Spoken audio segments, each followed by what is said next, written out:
here today. And I want to see whether they can bring it back here, Dracos. And I want to see carry versus carry in the top lane spawn. I think Aatrox Urgot would be okay, but give me something even more aggressive in the hands of both these carry style top lanes. Yeah, I think you're going to get the carry versus the carry. I think that Wanda played one game of Ornn and kind of said, you know what, this champion sucks, I'm never playing it again kind of thing. Certainly wasn't the most impressive performance. And it's very interesting that G2 continually get these Akali bans thrown against them because it wasn't the most successful champion for Perkz. And I think that, you know, they have kind of learned their lessons about putting him more on a control style mage. So like the way that G2 have been able to split up the map in their last couple of games, Ascension's going to have to get a comp that can force very hard if they're going to be successful in this one. We'll see exactly how it pans out. What is the final option going to be for now? Bans, a lot focused around the mid lane, the rise of the LeBlanc taking off the board. I was going to say, I'd potentially get rid of Urgot. I just think Urgot is showing right now that it is incredibly strong. You know, always can trade it for something like an Aatrox, and you don't want to give over one power pick and not the other, but I just think that the team fight presence of Urgot and the ability to really shred through frontliners and guarantee kills with executes is a massive factor that Aatrox, whilst being strong, doesn't seem to be able to keep up with at the moment. Definitely not the case, and we've already seen from Wonder once today how impressive he can be on that Aatrox, how crucial it can be in winning out on the team fight. But I like this from Ascension Spawn, taking the Olaf away from Jankos. I want to see Lee Sin. Lee Sin is historically a pretty good matchup into Olaf if you're able to find him and fight him. It's not going to be picked up this early in the draft, obviously, because we've only seen it once so far this World's play. Instead, they just secure themselves what has been probably the most successful bottom lane. But now, I'm very happy because we get to see a Pyke here, and there's no Leona. So this is not the ideal matchup. Going up against a Pyke, very easy for this guy to dictate the pace in the laning phase with how much mobility he has. And I'm worried about Hjarnan on Kai'Sa. Once again, G2 going back to putting a carry burden on the shoulders of their AD carries, which has historically been a very mixed bag. Yeah, it certainly has. I mean, at the same time, I think that you do have to have faith in Hjarnan at this stage of the tournament. His Jhin game did look better than his two carry performances, I will agree. However, he did soak up a lot of farm in the game versus Ascension when he was on the similar pick and able to come through in those final team fights. Talking about Pyke a little bit, we thought that, you know, with the priority being put on Tahm Kench, Braum, Alistar, we're going to actually see a little bit more of Pyke because he does have some good matchups in that trio. However, the counter picks have been there, and teams seem to have been taking him a little bit too early in the draft. I like the fact that they dropped Rich's priority here because Nixa is one of those AD carries that you can give him something like a Varus, leave him alone, and allow him to play the lane kind of 1v2, and give Rich windows to be able to play around G4's lane. Now, G4 is a player historically that will play super aggressive. In saying that, his Corki did look okay. So they do have scaling options. So I do think that, you know, potentially against Perkz, you roll the dice, you play the Assassin, and I want to see what matchup they give the mid laner because I think Rich and Lloyd can help him out this time around. When we look at the way the bottom lane is shaping up, it should be Varus. Yeah, Pyke will have a ton of freedom to roam because the Kai'Sa Alistar lane not known for hard pushing people under its tower. What is the choice going to be for Ascension? I mean, you can go even like safer, play something like an Ezreal. What the? Okay. Well, if you're going to go out swinging, I guess. Bane now getting locked in from... He says you want to go toe-to-toe in the late-game duelist battle. Play something to leave the lane, says Spawn. Bane is locked in. Okay. You know, we're going to take it in stride, Spawn, because if this Taliyah gets locked in, I'll be very surprised. Jankos, of course, exceptional in some early games, but for now it will be the Syndra locked in and handed over to Perkz in the mid lane. Definitely a proactive pick, one that can put a lot of kill pressure onto whatever G4 wants to pick up here. I wouldn't be all that surprised because Taliyah plus Alistar is actually pretty easy team fight engage if Jankos is able to find the flanks that he needs to. Also farms at a similar pace. If Olaf ever gets on top of you, you die, but I think that's the exact same in nearly every Olaf matchup and should just be able to avoid him on Summoner's Rift at the same time. We'll see what Jankos can do. We've seen two shades of Jankos this year. Last time we saw him in the Taliyah, it was the one we're excited about, the good Jankos. Snowballing an early game against Schalke in a tiebreaker. Sadly, it was only the early game where he remained relevant, and he's going to need a little bit more than early game to go toe-to-toe with a late-scaling Kassadin now on the lineup of Ascension. Yeah, and if this game goes past 40 minutes, and I don't often say this when Kai'Sa is on the other team, Ascension's lineup is intimidating to say the least. You know, if this is going to be thrower into tier, Kassadin, just so much late game damage that we saw come out of GBM. Also a very solid laning phase picking up fleet footwork as a keystone mastery, so Perk's potentially not going to be able to bully out a lane. You know, Nixar on a Vayne, it's one of the highest damage 80 carries in the game. And there's certainly ways for them to be able to play around. I think the nervousness should come from what does the early game look like? You know, how are we able to get any priority? How are we able to get any pushes with a Vayne, with a Kassadin on the bottom side of the map, without a couple of cheeky Olaf axes? Some of these waves could just be perpetually stuck under turret. And with the playmaking potential on the opposite side of a Pike to set up that bottom side of the map, do you have to constantly be scared of that Olaf Vayne? Because that Vayne gets 1 or 2 kills, it becomes a very different game spawn. But I think safe to say, neither of these teams drafted what we would have expected when we look at the previous matchups that they've had. Yeah, I think that, you know, G2's draft is a little bit more on point. You know, Syndra, as opposed to something like an Orianna, I can see it, and, you know, it fits perfectly into Perks' wheelhouse. You know, Wonder's already played a couple of games on the Urgot. You know, we've seen Kai'Sa, we've seen Alistar. So I think their comp is actually pretty standard. You know, they've just gone with what's worked. On the flip side, I think that Ascension has just decided that, you know, we're going to go down playing our style of League of Legends. There's going to be some mechanical outplays. We're going to throw the kitchen sink at them one more time. We're going to staunch them off some waves, and we're going to start some brawls and just see what happens. I'm ready. I absolutely love the Southeast Asian style of League of Legends. This team from Thailand going to try to bring it home here in their final game. G2, seeing what they can do, seeing what they can put up here. Korean crowd rallying behind their favorite teams. Spawn, I know the late game. You've talked about 40 minutes. We're 40 minutes away from that. But for now, early game seems to be the focus. And I think we have to talk about where do these junglers go? Because I see a lot of lanes that a single kill outside of mid lane can change entirely. Yeah, and I think that, you know, there's kind of 2 ways that you play it. You either play towards the top side of the map, especially if you are G2, because that is a carry that you want to see excel. Wonder, when he has been able to generate leads, has looked impressive. Instead, they're going to go towards Perk. Get a little bit of damage down. Jankos going to trade some damage back. See, this is what we're talking about. Now, normally they wait till minute 4 or 5 before they start throwing. Before they start fighting. But if they want to start at minute 1, who am I to complain? So I was going to say, if G2 want to play towards the side of the map, I would expect it to be top lane. At the same time, we've already mentioned the fact that with Pyke Vayne, there is so much playmaking ability in the bottom lane of Ascension. And if Lloyd lands that first axe, if they're able to chain any of that CC, they will kill either of those members. So excited to see if Lloyd does get down there, help out Nixar, maybe flip the map and try and split it with this G2 lineup. For now, a bit of a patient start, though. What do each of the junglers want to do? A bit of a late start coming in for Jankos, actually on the bottom side of the map. He was keen to harass out. May just be a little bit behind on the Olaf. The Olaf, of course, not getting a leash and getting knocked pretty low by a little bit of Jankos harass, but not the end of the world for an Olaf whatsoever. And G4, actually feeling pretty confident in this lane phase, using that movement speed from the fleet footwork quite nicely to dodge some of those synergies. Yeah, and the second time we're going to see the Kassadin picked up, you know, the exact same Runes of Mastery choice that GBM went towards.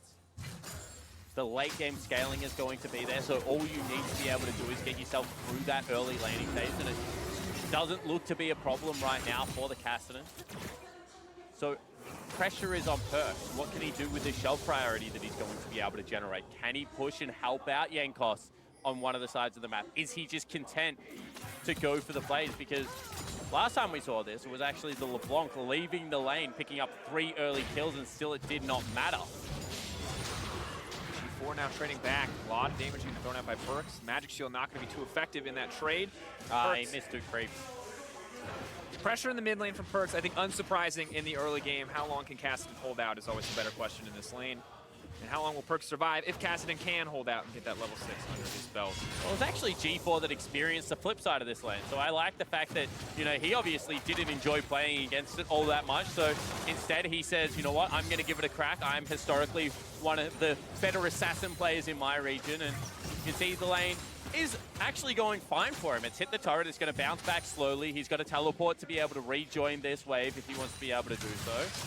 And he is farming absolutely fine. And really, for the first 20-odd minutes of the game, all Kassadin really wants to be able to do is secure farm before potentially moving to a side lane, potentially joining the team fight. So I think that, once again, the early proactiveness does have to be in G4, in G2's hands. And that's kind of the concern for me, because when we saw the Akali Zillion matchup in one of G2's first matches on this stage where Perkz was neutralized by that pick from GBM, G2 struggled as a team. But with a little bit more push priority, a little bit less wave clear from the Kassadin, maybe Perkz can finally have that game where he is freed up to either make a bigger impact in his own lane or help someone else on the map. Yeah, and I think that means if we're talking heavily about the junglers, the mid laners, eyes will turn towards the junglers eventually, because they're going to be the two members of the teams that allow these mid laners the freedom to be able to do what they want to do. You know, either farm out, as actually Lloyd just wants to fight. Flashing forward, sidestepping there, might be enough to kill Jankos. Jankos gonna have to flash over the wall. Where's the axe gonna go? That's the big question. The only thing on Jankos' mind, luckily, he gets that passive up and he walks right away. I mean, but that's massive for Lloyd, because now he's chunked him out of the jungle and has access to this mid lane, going to allow G4 to just be able to continue to farm, and that's what we said. Jungle is going to heavily impact this side of the map, and that was Jankos actually outplaying. Lloyd just flashed on him and he missed the flick point blank. Had to burn the summoner spells in response, and that's just the early game pressure that can come out of something like the Olaf. Have to respect it here, and Jankos has to be that much more scared because the Predator going to be off cooldown quite quickly. However, the flash for both these guys is going to take a little bit longer. Perkz for now, poking at his opposition, knowing he has to play a little bit more safe in this laning phase and already running low on mana. No TP for him as there is for the Kassadin, but maybe can just push out here, get a good back, try to keep the pressure up on this pre-6 Kassadin. The window does start to shrink though, and Perkz not hesitating to throw down a bit of harass, but the trades are just getting harder and harder as Kassadin gets more levels in that queue. Yeah, and Perkz shouldn't need the teleport to be able to rejoin this lane. You know, he has access to the minion wave whenever he wants against a melee opponent. Wonder potentially looking for something on the top side. However, Lloyd in trouble. Just moving in, Lloyd taking a lot of damage here, a lot of initial punch coming up. Rich is here though. First blood goes out. Pyke gonna get right out with that Phantom Undertow. Doesn't want a piece of it. Solid first blood pickup for G2. Yeah, both supports rotating up. Rich was there first, but it didn't matter because Perkz and Jankos on exactly the same page. Now G4 wants in, however. No mana from Perkz. Wadid is on the way. Is he going to commit for anything else? Looks like G4 now running, but he has to be careful. Jankos is ready with the follow-up CC. They may just be able to burn through the Kassadin, but he wants it. The Pyke leaping forward. Here comes the hook. Pulls him back. Doesn't even need to. Perkz' corpse on the ground as Rich now runs. Should be easy for the Pyke to make it out, but Jankos is on the hunt nonetheless. Knows better than to pursue any further. Heads up play out of Rich as well, just puts down the control ward, makes sure that he isn't on vision as he completes the recall. So in the end, it is just a 1-for-1 trade, and very nicely done for the support player of Ascension. Doesn't even have to burn the summoner spell. But this is just Lloyd very confident because he thinks that they have enough vision around mid lane to be able to spot when the Alistar is coming in. He thinks that he has Rich there to follow up with support. Not obviously going to be the case. Perkz then, a little bit of baiting. Thinks that, you know, Wadid as well as Jankos can join this fight, that he will be fine with the heal, with the flash. Actually even walks forward for some cheeky auto attack. Doesn't account for the damage that's going to come out of Rich coming out of G4. And that's just a misplay. Now, here comes the Pyke once again. Where's it going to go? Bone Skewer. Get charged up momentarily, but for now they're just going to try to burn through the Olaf as he runs. Phantom Undertow's not going to connect, and that means Hjarna can keep the push moving forward. Cooldowns would Wadid have. Does he want to commit anything else?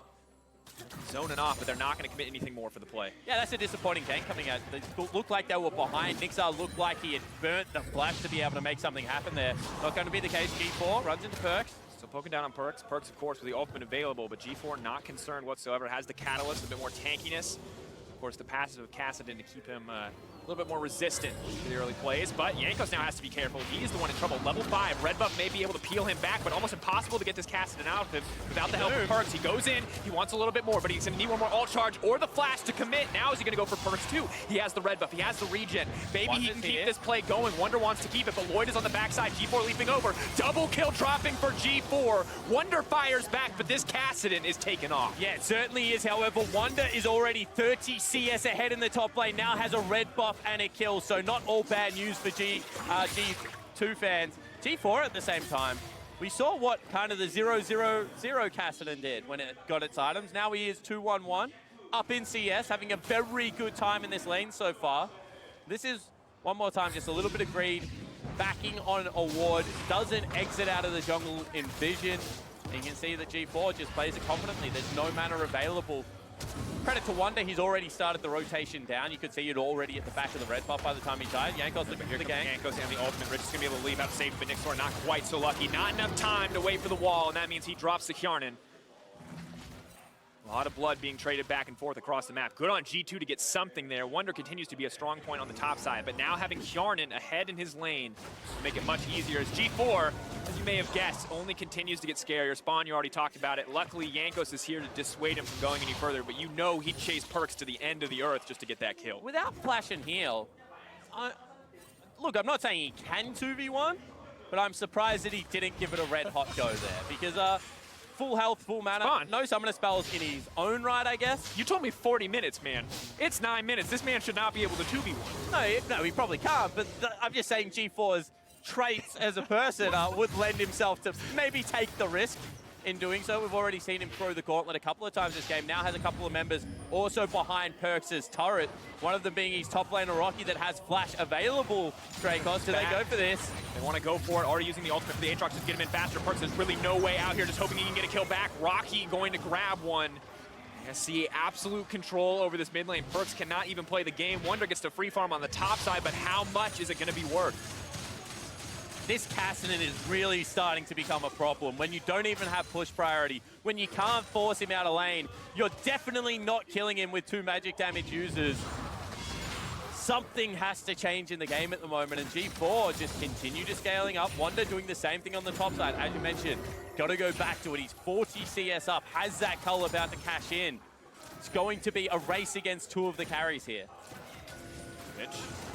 Playing a little aggressive, standing forward, ready to potentially try to get some damage down onto Jankos. And Rocky doing what he can on the top side, but Wonder, of course, as you already mentioned it, massive CS lead. Not quite as big of an item lead. Ultimate for Rocky.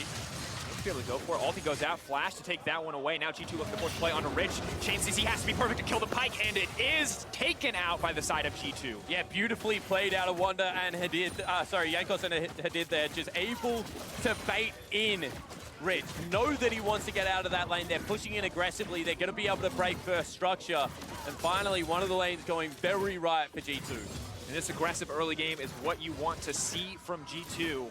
Yes, everything went wrong in the mid lane to get that Cassidy in his position, but Perks is doing his best to hold on as the rest of the map finds advantages. And now this is a great test case, right? Because we keep talking about powerful top side of the map. Perks being a part of that trio core of veterans that we expect to be able to play well for the G2 lineup. However, now Perks is in a hole. He hasn't got his first item, going to be next to useless for, the next 7-8 minutes into this game. However, Wonder has a huge advantage. Hjarnan has a massive advantage as well. Solo first turret has a kill at the same time. Lloyd, get a face check. Try to run his way after that one. Has to use the ultimate just to walk away in the exchange. He's still hovering, hoping maybe the Cassidy can get a fight started in his favor. G4, though, knows better than to commit. Still going to take a bit of poke here, but really not as much as Perks would like. So now a different member is going to have to carry for this G2 lineup. G4 goes forward. That's a big risk. Here comes the headbutt pulverized once again. Chain CC comes through. G4 now running, trying to make it out to safety. The flash, the auto, hits him with the cowbell, and that's all she wrote. Yeah, it certainly is. Meanwhile, the rest of G4's team is taking a dragon. Not going to work out. This comes into the teleport. Wonder's on the way. Urgot is on the way. Lloyd may just have to run for this one. A little bit harder to chase down the Vayne and the Pike. Wonder, hungry for it, has the Ghost out. Really wants to chase down this Olaf, but it's just going to settle for a kind of a warning shot. I thought much more action was going to happen on the back end of that Dracos, but a very nice split comes out. Is going to be G2 in the end taking themselves the Infernal Dragon, and they're very far ahead now. Got themselves that 3,000 gold lead. G4, just some mistimed aggression, and they're going to have to play around their windows a lot better, because we said this is a comp that if the game gets scrappy, if it just kind of deteriorates, if they're able to get the 2v2, the 3v3, certainly a possibility to still be able to win those solo fights. However, when you bring Wonder over, when there is just going to be all of the CC available, looks like G2 should be able to take them. Rocky now in some trouble. Use the knock up here to try to walk away as well. Urgot pulling it back, but Rocky may just have to burn Aldi to stay alive here. Needs to be quick on the trigger, is going to use it. Wonder's just going to wait it out. Now pulling him back in the middle of the creep wave. Wants to keep this fight going. As he sees only about half the health bar is going to come back. Even less, 10%. Wants to kill him, buys a bit of time. But here comes the rest of the lineup. G4 is hunting, Rich is hunting. If he gets low enough, that man is going. Death from below, not going to be used. Wonder using the flash at a clutch moment, but they're chasing him down. They just want to kill him. Jankos is here to fire back. Death from below, not going to get the kill that they want, and G4 is now running as Jankos is hunting, pulling back the Pike, but the Pike sped up. Of time isn't enough, wants to make it is going to flash out to safety. Yanko still hitting home, still getting the killing spree. Yeah, it's a 2-for-1 trade in the end. G2 able to already rotate up their bottom lane at the same time, so they're going to take their structure. Still shutdown going over to G4, so certainly not all bad news, but looks like right now G2 just reading the map pretty well and able to pick up advantages. G2 talking about everything playing around Wonder, but meanwhile, so the bottom lane taking out these towers, pushing in for more, making bigger advantages. The Cassidy the strong point, the Aatrox is not. Deleted immediately by the chain CC here, and you can see, oh, Perks not gonna be able to sidestep that one. Phantom Undertow is gonna chain the CC together. Now they're gonna follow up. Cassidy grabs another one. Bit of an overstep, immediately punished. TP's now coming in. Run from this Cassidy is going to be a nightmare. Lloyd for the Alistar, but they are going to make it out in the end. Blast Cone carrying with deed to safety. Yeah, only level 10 there for G4, so doesn't have that second rank in the ultimate, not able to continue the chase as you would think the Cassidy can. Still, overstay there from Perks and Yankos. Nearly cost them, but they've knocked out the outer ring of turret. Nothing coming in Ascension's favor, and this is a familiar trend that we're seeing. Ascension, can they generate kills? Are they able to make action happen? Yes, of course they are, but can they translate that into a meaningful objective? So far at Worlds, the answer has just been no. They haven't been able to pick up many turrets at all, haven't really been able to control the flow of the game. And every time G2 do go for one of those plays, you know, they're knocking down a gold objective and continuing to grow this lead. And you look at it, a massive gold lead now, 5K in the favor of G2, 3 towers, the Infernal Drake as well. Yes, there's a Herald in the hands of Ascension. We'll see what they can do, but Cassidy really the only member of this Ascension lineup that G2 have to be scared of. When he's not around, the rest of the lineup just gets to kind of have their way with the map. Absolutely, and that's what you would expect, right? Maybe even having the Caxton at this stage is a luxury. Looks like they might want to go for a fight, though. Essentially going to look to fight in the jungle. G4 can try to chase down isolated members. But Rocky once again getting caught out. The ulti's going to be forced early. Wonder now moving in. Fear Beyond Death. He's going to throw it out. He's going to pull him right back. Clean pickoff from the side of G2. And Ascension Gaming just continue to look for these fights in the jungle, but they are so far behind and there is no real way in. They can't isolate the members that they need to be able to. G2 with this gold lead just looking to group up, looking to close this one out early, looking to force that tiebreaker. They know scaling could be a problem. Perks with a nice sidestep there. With D now looking for the re-engage, and it's Yarnet who's hungry for blood as Rich drops. G4, the start looks so good, but G2 are merciless. They are not giving Ascension any more time to scale later into this game. And I think that's the right call. I think that I when would you agree. got yourself a Caspian and a Vein, the last thing you want to be doing is fighting with completed items, but more impressively, the ability to just, you know, match toe for toe, not get caught off guard. One thing that we've been very critical of the major regions is, you know, maybe skipping some steps and getting caught rotating through jungles. Not happening today for G2. They seemed very much homed in. An impressive first game victory over Supermassive, looking to continue that now. Very calm and composed thus far. Nixor threatening maybe to go in with the Cassidy. Cassidy, of course, always going to be terrifying. They want to chase this down. Alistar always got to give a little bit of respect to the Pike. You get too low and you just get executed. Not too concerned about that ultimate. And now maybe the Herald gets used top. Perks, of course, has the ability to cancel it if you can see it coming out.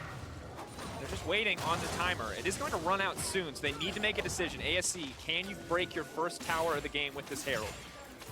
And I think that they're doing the right thing. They finally picked G4 up, put him into a side lane, looking to continue to secure him free farm, get the 1-3-1 going. The problem is that no one can really go with Wonder at this stage of the game, so Rocky is going to have to catch his wave incredibly deep, which allows G2 the time to be able to do this with Perk, mirror their weak side, and not really be exploited, because G4 with 4 kills should be a powerhouse. They just gave up so much elsewhere to get him to that stage that it's now becoming a real problem. Let's take a look elsewhere. I mean, you've got Olaf still working on what appears to be a Black Cleaver over a jungle item. Aatrox still putting bits and pieces together in pursuit of a Black Cleaver of his own. And Vayne, an item behind the opposition on top of the tier 2 boots. Massive deficits. And Olaf now got to be a little bit careful. Rich, do they even want to take this fight here? It looks like they do, because G4 is here. Perks has to play safe, and the Aatrox trying to take down Yankos off to the side. Ooh. But he's buying a bit more time. Rocky now running. The resurrection is going to come through, but Wonder's coming. He's threatened. He says, give me that Fear Beyond Death. But the flash is beautifully timed. Yarn though with a follow-up. The X does get laid down, and now they're trying to retreat. cannot afford to get taken down by Rich. Sharnan, though, just cleaning up the rest of the team. Perks is going to live. A beautiful stop on that ultimate coming through, and G4 wants something, but he doesn't get it, and it's a beautiful triple for Hjarnan. Yeah, and one more time, that was Ascension starting a fight, thinking they had the numbers. Nixar does not rotate. That is 5 members for G2, all on the same page, able to pick that one up, and now they can just continue to grow this lead. Already 8,000 gold up at only 18 minutes. Must be one of the biggest leads of play-ins. And even their strong point in G4 now being equalized by Perks. And Spawn, we take a look back at this play, and Ascension so tunnel visioned on this. They're splitting up, they're looking for these opportunities, but great rotations coming in from G2 to bring the rest of their team into this fight.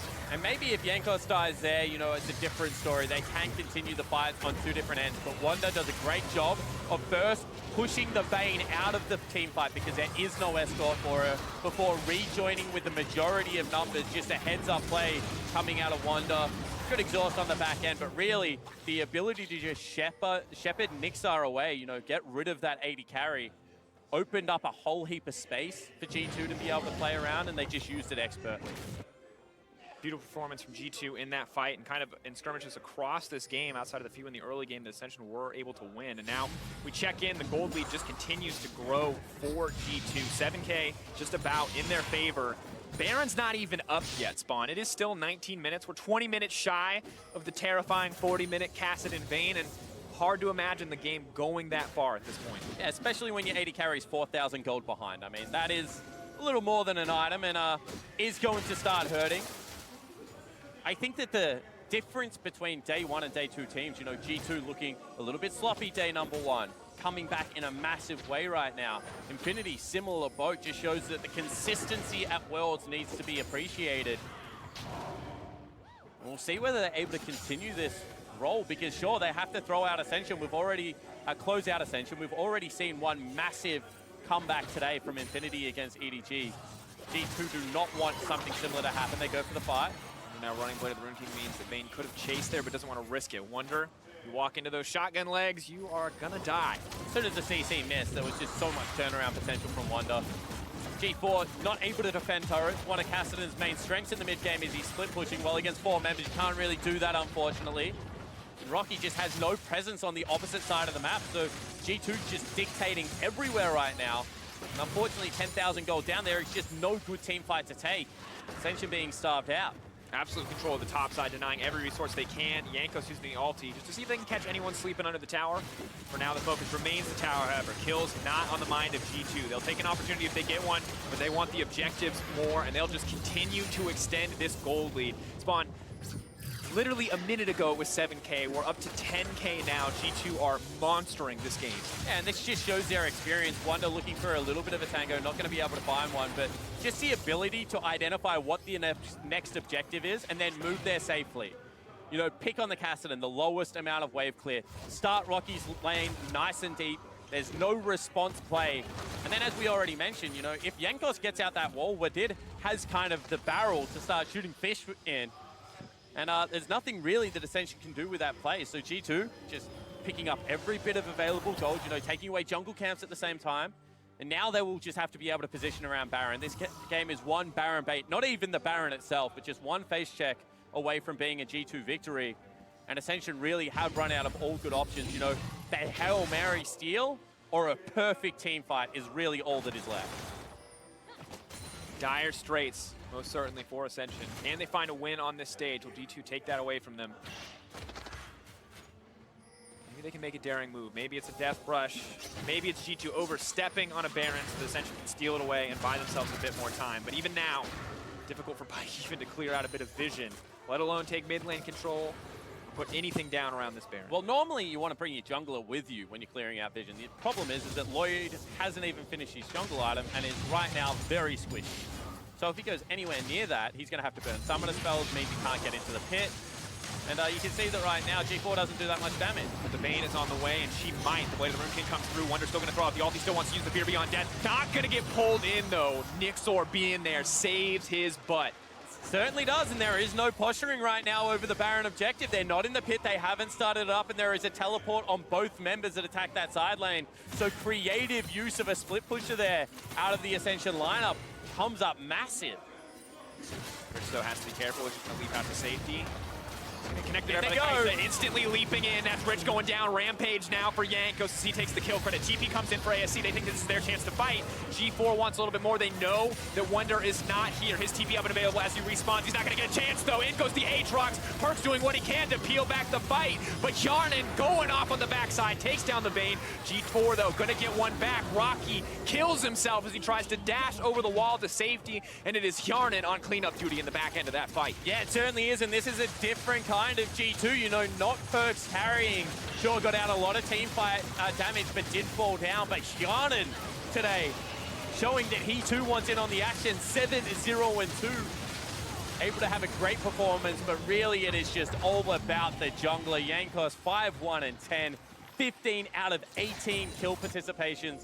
Running an absolute train at the moment. And Rich, he has to get vision, because if not, they give up Baron for free. They have no priority over the map, but they're so far behind. He gets blown up immediately without Pyke. It's a 4v4 team fight, and there's just no real way for them to be able to win it. Look how much damage comes out of Jankos' Pebbles. And just so much power built into Kai'Sa's kit. You know, you can see Nixar thinking, I want to be able to take Hjarnan down. Goes invisible, absolutely loses track of where he is. No superior range there. Gets blown up instantly on the back end of it. And it's just brutal to watch when G2 are already in control of a team fight. And those clutch moments come down to Aatrox trying to find a way into the backline, dashing through those Talia rocks. That minefield is just absolute death sentence for him in the end. And for G2 now, feels a lot like that victory lap, walking down their gold lead, those empowered minions, the strength of each of their members to pull it out. ASC for a mistake, looking for a window of opportunity, but it does not look like G2 is going to give it to him. Yeah, and let me tell you, Draco, 14,000 gold, 15,000 gold, that's a big lead. When you only have 38,000 gold, that is a gigantic lead. I don't know if there's anything you can do at that point to muck up this game, and Ascension really are praying for a very uncharacteristic mistake to come out. But G2 not going to give it to them. They're going to close it out tutorial style. You can see how much the game means. They do not want to get one of those seed ones coming into the best of 5, so instead they're just going to continue to play this one out nice and slowly. Walking it down, looking for the opportunity just to close it out. They'll move on. They'll look to take a tiebreaker later in the day. And that tiebreaker becomes hard because I think that Supermassive has had a couple of fantastic games and kind of an average game against G2 earlier today, but I think that they do have more, especially if TBM plays up.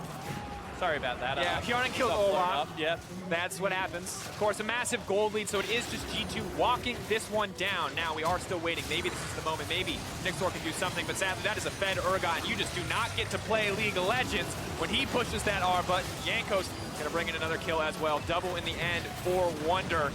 G2 slowly but surely cutting the last little light of hope out of G4 and the Ascension lineup. This is it. G2 moving up to 3-1 in the group, contesting for first place. And if you're G2, you breathe a big sigh of relief because Destiny back in your own hands. You will have the opportunity to play Supermassive for that Seed 1. And they are starting to look a little bit more clean, a little bit more polished. Potentially some of the class of the more experienced members starting to show. And that final game of the day really does become exciting. It is truly a huge occasion now for G2. You know, it started off so grim. I think a lot of people lost faith, but they have showed up here today. And even when the Kassadin was ahead, they did not lose sight of their goal. Even when Perkz, the main man on that team, was put behind, they still put up the results. And on the flip side, Ascension have to look at this and say, you know what, we have the individual talent. We're picking up kills in the early game. However, they're just not able to translate it into any meaningful objective. So a little bit of learning, a little bit go back towards that Southeast Asian tour, try and polish